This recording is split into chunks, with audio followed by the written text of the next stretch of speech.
visur logotipai. Tai paleidai? Jo, paleidau. Nu ką, galim paploti. O pareklamuoti sferos galim. Ten pažiūrėk, gerai matausi aš. Gerai, tai ką, pradėjome. Nu, super.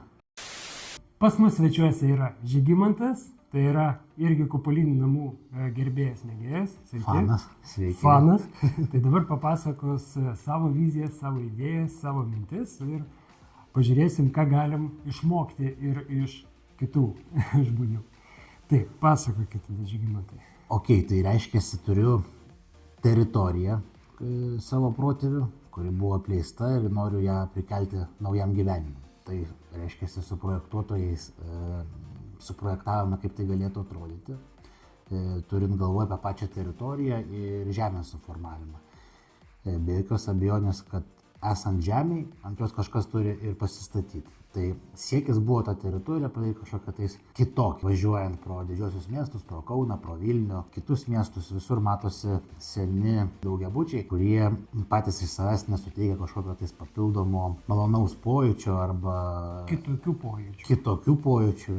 Jie, tarkim, būna dažniausiai pilki be kažkokių tai spalvų. Tai galima palyginti užsidėjus maikę pilką ir užsidėjus raudoną, atitinkamai keičiasi žmogaus emocijos. Tai ideologija buvo ir tokia, kad jeigu kvartalas ar kažkokia gyvenvietė galėtų turėti kažkokį tais kitokį pojūtį ir jame gyvenantis galėtų galbūt jausti šiek tiek kitaip. Ir čia kalba eina ne konkrečiai apie vieną, gali būti, tai kompleksinis dalykas, tai gali būti ir individuali erdvė ir tuo pačiu bendra aplinka, kuri irgi yra suderinta, subalansuota, viskas vienoje vietoje.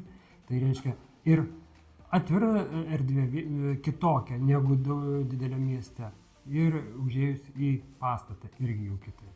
Taip, Povilas teisingai sako, idėja tame, kad galima prisizūminti, reiškia, žiūrint detaliai, tai vienas kupoliukas arba vienos šeimynos gyvenimas verda daugiau mažiau vienoje erdvėje. Pakėlus dėmesį šiek tiek aukščiau, tu gali pamatyti, nežinau, 10, 20, 50, 100 arų teritoriją, kas vyksta aplinkui. Tai šiuo atveju, kalbant apie mano teritoriją, yra 3 hektarai. Tai gali būti 20, gali būti 30, gali būti 15 šeimų. Tai tu turi žiūrėti, kaip jausis šeima viename kupoliukyje ir kaip jausis aplinka, tarkim, 20 ar 30 kupoliukų.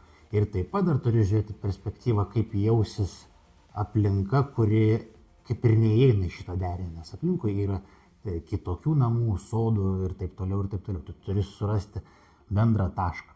Konkrečiai mano atveju, tai dar šitame visame yra dar vienas, jeigu taip galima pasakyti, dėmuo, tai sodybvietė, kurią norisi paversti poilsiui, naujos kartos sodybvietė. Tai reiškia, uždavinys gaunasi pakankamai įdomus ir sudėtingas. Tai atkreipti dėmesį, kaip jausis galutinis vartotojas įsigijęs namuką, tarkim, kupolą, kaip jausis visa gyvenvietė ir kaip jausis atvažiuojantis praleisti laiką, pamiegoti tose kupoluose ir pasimėgauti gamta žmonės. Tai toks yra pagrindinis uždavinys, dėl to atvažiavome pas Povilą, kadangi rezultate ieškojome, kuo tas kitoks galėtų būti. Ir kaip Povilas paminėjo pradžioje pokalbio, man labai patinka ta kupolų forma. Patinka, tai turiu omeny ne šiaip savo, kad patinka, o nuo jos jaučiasi kažkokie malonus pojūčiai. Vat ir įėjome pas vieną iš Povilo pastatytų kupolų ir tik įėjus jaučiasi toksai lengvumas, paprastumas, atsipalaidavimas. Atėjo, mes pirmą kartą susitikom, tai kitose aplinkose gal jaustųsi šiek tiek didesnė įtampa, o čia tu jautiesi iš karto labiau atsipalaidavęs, tai kažkas tai įtakoja. Mano prielaida yra, kad būtent ta forma. Kitas niuansas, tik atvažiavus į teritoriją, aš pamačiau kupolą iš išorės, tai pirminė mintis buvo wow. Ne dėl to, kokie langai jo ar dar kažkas, bet ant kiek jisai gražiai įsiliejo į gamtą. Tai gamtos čia kažkokie tais nesame miškuose ar labai tos gamtos daug, bet kiek jinai nedidelis gamtos lupinėlis atsiskleidė būtent per šitą formą.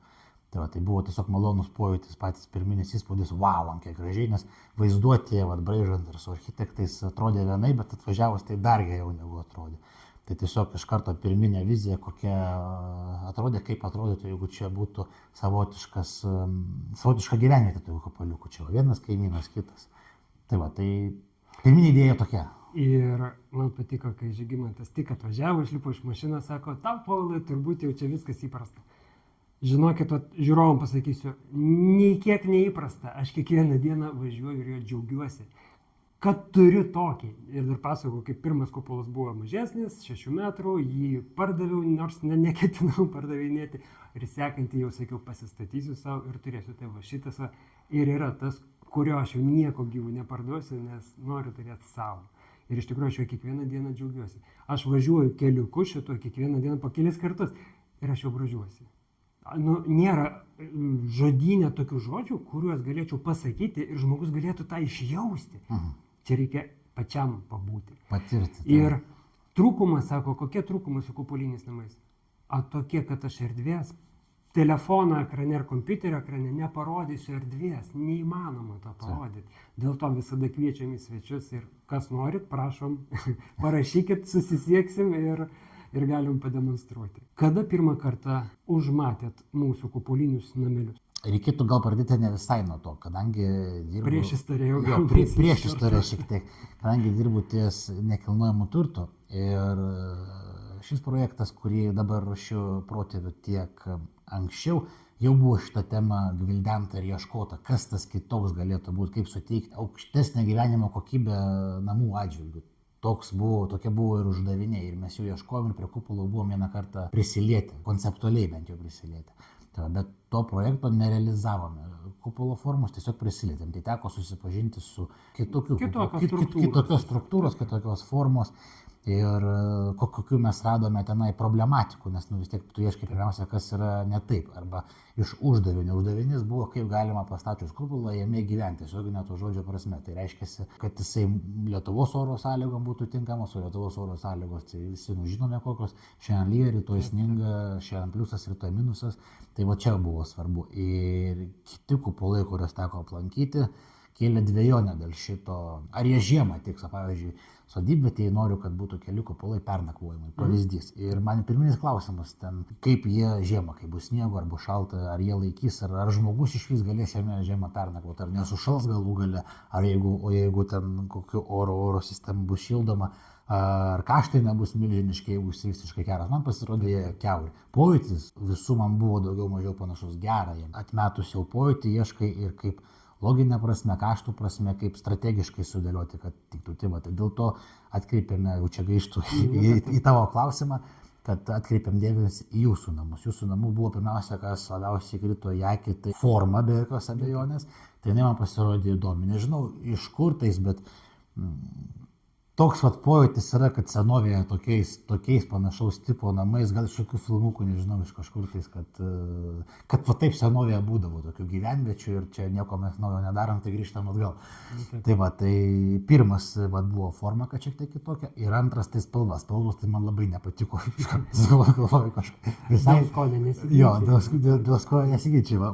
Man asmeniškai tai tas nepatiko, ką reiškia. Reiškia, kad labai iš tos gamtos išsimušimas man pasijautė, kad, tarkim, raudonas šitas, tai ne, šitas dar, bet tas, kur raudonas, tai ant tiek išsišaukinėjo iš tos gamtos, tiek, kur tokius spalvų gamtos. O ten buvo strateginis sprendimas pritraukti dėmesį, nes ant pardavimui. Dėmesį pritraukti, net nebejojusi, iš karto du kelią jo. Bet pačiam gyvenimui tai man kažkaip atrodė išsišaukęs, jis jau gamtoje. Galbūt miestas kaip tik būtų labai, arba jeigu tokių būtų ne vienas. Tai tada jau gaunasi. Bet kaip sakai, jo, bet dėl skonio nesiginčiama. Tai tavo marketingas suveikė, dėmesį atkreipiau, o pati forma tai tikrai gal ir technologinis paprastumas pačio konstruktyvo irgi savo davė. Tas taip pat patiko man ir patys sprendimas, pasigilinus jau šiek tiek daugiau, įėjome į jūsų puslapį, pasižiūrėjome 3D modelius, pasižiūrėjome, man patiko labai tas sprendimas, kur vienas kupolas ir su tuneliais gali eiti daugiau kupolus, nežinau kodėl, bet jisai tokį irgi paliko įdomybę, tos, kaip tu jas vadinėtas, antras aukštas, kaip jis. Antrasolė, jo, antras aukštas irgi kaip sprendimas patiko, kad yra skirtingi dydžiai įvairūs, tai va čia tokie dalykai, kurie patiko. Netgi ir paprastas sprendimas, gal vaizdo prasme, jisai nesudarė labai vaizdo, šilumos siurblys. Tai jis gal, aš tai ieškočiau, kaip jį integruoti, kažkaip uždengti ar paslėpti, bet pats sprendimas labai paprastas. Tu jį pastatėjai, kainodara, sakyčiau, šiandien laikotarpiu yra pakankamai adekvatis, jos teko kaip tik nesenai daryti, būtų investicijų įrenginėjau ir vienas sprendimų paprasčiausias buvo, tai nei dujos, nei dar kažkas, kaštų prasme atrodė pats racionaliausias sprendimas. Šildymo kaštai tikrai labai nedideli. Ir dar kur pliusas, tai kadangi pas mus, kai vėl grįžtant prie nenuspėjamų orų, tai tu turi tą patį sprendimą, reiškia, gali žiemą šildytis, o vasarą šaldytis. Tai kaštų universalumo prasme buvo. Tai patiko visi tie sprendimai tokie, ką darėme kitur, pas jūs atrodė jau kaip ir išdirbti, atitiko, bent jau atitiko mūsų konkrečiai mano filosofiją. Tai dėl to ir pasirinkom čia atvažiuoti. Tai grįžtant prie pačio projekto, tai tokia idėja ir būtų, reiškia, pačią visą teritoriją paversti į kupolinių namų gyvenvietę. Tai dėl to atvažiavome čia šiandien pas tave, kad pradiskutuoti, apsikalbėti, kaip tai galėtų atrodyti. Dabar į video galėsim įdėti tuos jūsų kadrus, screenshotus, jūsų idėjos. Vizualo. Be jokios abejonės, galėsime įdėti, pasidalinti, labai norisi iš žmonių paprašyti kritikos, komentarų, įsivaizdavimų, vizijos, kaip jums tai atrodytų. Nes, pasiūlymus galite rašyti, ne tik kritika, pasiūlymai irgi tinka. Pasiūlymus taip, kaip iš principo jums tai atrodo, ar čia nėra per daug inovatyvų sprendimas, galbūt kai kada būna idėja dar nesubrendusi galbūt šiam laikmečiui. Teko su to susidurti. Ir tame labai yra įdomu, kai mes esame visi labai skirtingi, tas skirtingų pasaulėžiūrų tu išjauti, pamatai, išgirsti ir gali savo netgi pasaulėžiūrą šiek tiek adaptuoti. Aišku, reikia konstruktyvios kritikos. Pirmiausia, pradėkime nuo to. Tenka trinti komentarus, kurie netinka iš tikrųjų.